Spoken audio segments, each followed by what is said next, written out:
যুক্তরাষ্ট্রের যে কোনো হামলার জবাব দৃঢ় ও তাৎক্ষণিক হবে ইরানি সেনাবাহিনী। বিক্ষোভ দমনের পর ইরানে চলছে গণগ্রেফতার। ভেনেজুয়েলা নিয়ে নতুন সিদ্ধান্ত জানালেন ট্রাম্প। যে কৌশলে ইরানের সরকার পতন ঘটাতে চায় যুক্তরাষ্ট্র।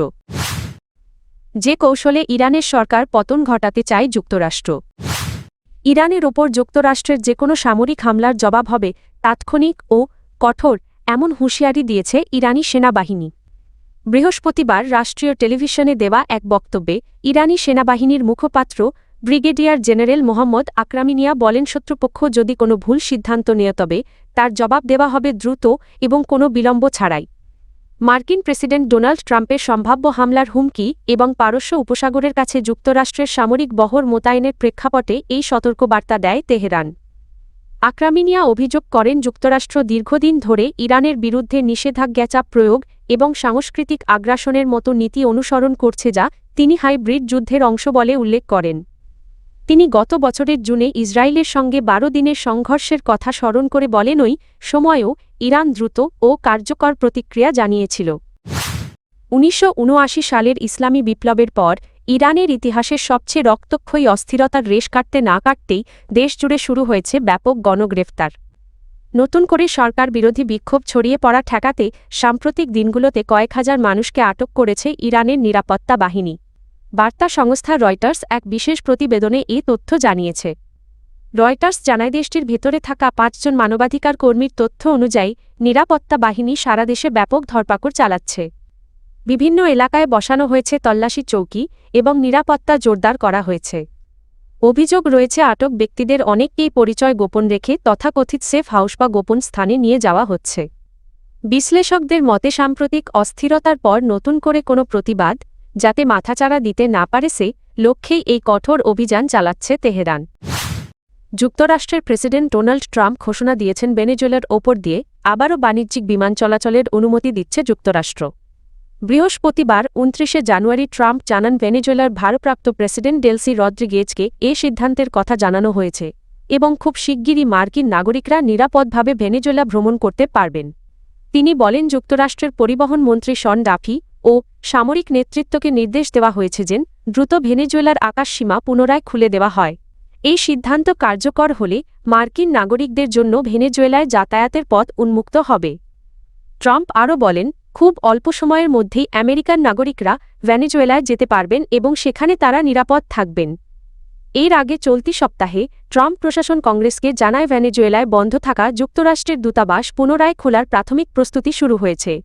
এর অংশ হিসেবে সীমিত কূটনৈতিক কার্যক্রম পরিচালনার জন্য অস্থায়ী কর্মী মোতায়েন করা হবে। উল্লেখ্য, 2019 সালে যুক্তরাষ্ট্র ও ভেনেজুয়েলার কূটনৈতিক সম্পর্ক ছিন্ন হয়। সে সময় ভেনেজুয়েলা ভ্রমণে কঠোর সতর্কতা জারি করে ওয়াশিংটন। পূর্ণাঙ্গ যুদ্ধ নয়, বরং লক্ষ্যভিত্তিক ও সুপরিকল্পিত সামরিক হামলার মাধ্যমে ইরানে সরকার পরিবর্তনের পরিস্থিতি তৈরি করতে চায় যুক্তরাষ্ট্র, এমন তথ্য জানিয়েছে বার্তা সংস্থা রয়টার্স। রয়টার্সের এক প্রতিবেদনে ট্রাম্প প্রশাসনের একাধিক সূত্রের বরাতে বলা হয়, মার্কিন প্রেসিডেন্ট ডোনাল্ড ট্রাম্প ইরানের নিরাপত্তা বাহিনী ও শীর্ষ নেতৃত্বকে লক্ষ্য করে সীমিত সামরিক হামলার বিকল্প বিবেচনা করছেন। এর লক্ষ্য হল দেশটির ভেতরে সরকার বিরোধী বিক্ষোভ উস্কে দেওয়া এবং রেজিম চেঞ্জের পরিবেশ তৈরি করা। প্রতিবেদনে বলা হয়, ইরানের পারমাণবিক কর্মসূচি ও ক্ষেপণাস্ত্র উৎপাদন নিয়ে চলমান প্রাথমিক আলোচনা ব্যর্থ হওয়ার পর ট্রাম্প প্রশাসন আরও কঠোর সামরিক পদক্ষেপের দিকে ঝুঁকছে। এতে মধ্যপ্রাচ্যে নতুন করে বড় ধরনের সংঘাতের আশঙ্কা তৈরি হয়েছে। এদিকে সিএনএন জানিয়েছে, ওয়াশিংটন ইরানের বিরুদ্ধে বড় পরিসরের হামলার পথেও এগোতে পারে। তবে ইসরায়েলি ও আরব কর্মকর্তারা সতর্ক করে বলেছেন, শুধুমাত্র আকাশপথে হামলা চালিয়ে ইরানের ধর্মীয় শাসন ব্যবস্থাকে উৎখাত করা সম্ভব নয়। মার্কিন সূত্রগুলো আরও জানায়, চলতি মাসের শুরুতে দেশজুড়ে বিক্ষোভ দমনে ইরান সরকারের কঠোর অভিযানে হাজারো মানুষের মৃত্যুর পরই ট্রাম্প প্রশাসন শাসন পরিবর্তনের কৌশল নিয়ে নতুন করে সক্রিয় হয়েছে।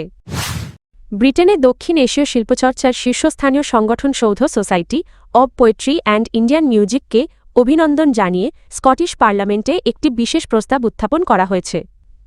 গত বছরের 18 ডিসেম্বর স্কটিশ পার্লামেন্টে সৌধের বিশেষ প্রযোজনা rhymes for river and planting poetry in parliament আয়োজনের পর এ প্রস্তাব উত্থাপন করেন এশিয়ান বংশোদ্ভূত স্কটিশ এমপি ফয়সল চৌধুরী। চলতি বছরের জানুয়ারির শুরুতে প্রস্তাবটি পার্লামেন্টের ওয়েবসাইটে প্রকাশিত হলে ১০ জন স্কটিশ সংসদ সদস্য এর প্রতি সমর্থন জানান। তারা হলেন কলিন বেটিমাইলস ব্রিগস অ্যানাবেল ইউইংকেনেথ গিবসন বিল, কেট ফুলটন ম্যাকগ্রাগর এডওয়ার্ড মাউন্টেনপল সুইনি মার্সিডিজ ভিল্লাভা এবং টেস হোয়াইট। সৌধের যুগ্ম প্রতিষ্ঠাতা কবি টি.এম. আহমেদ কায়সার এই স্বীকৃতিকে বছরের শুরুতেই একটি গুরুত্বপূর্ণ মাইলফলক হিসেবে উল্লেখ করেন। তিনি বলেন, সৌধ দীর্ঘদিন ধরে বিভিন্ন সংস্কৃতি ও জাতিগোষ্ঠীর মানুষের কাছে শিল্পের পরীক্ষামূলক ও সৃজনশীল উপস্থাপনা পৌঁছে দিয়ে আসছে। তিনি আরও উল্লেখ করেন, এর আগে ব্রিটিশ পার্লামেন্টের হাউস অব কমন্সের সৌধের একটি পরিবেশনার পর লেবার দলের প্রবীণ এমপি ফ্যাবিয়ান হ্যামিল্টন সেটিকে তার দীর্ঘ সংসদীয় জীবনের অন্যতম স্মরণীয় শিল্পানুভব বলে মন্তব্য করেছিলেন।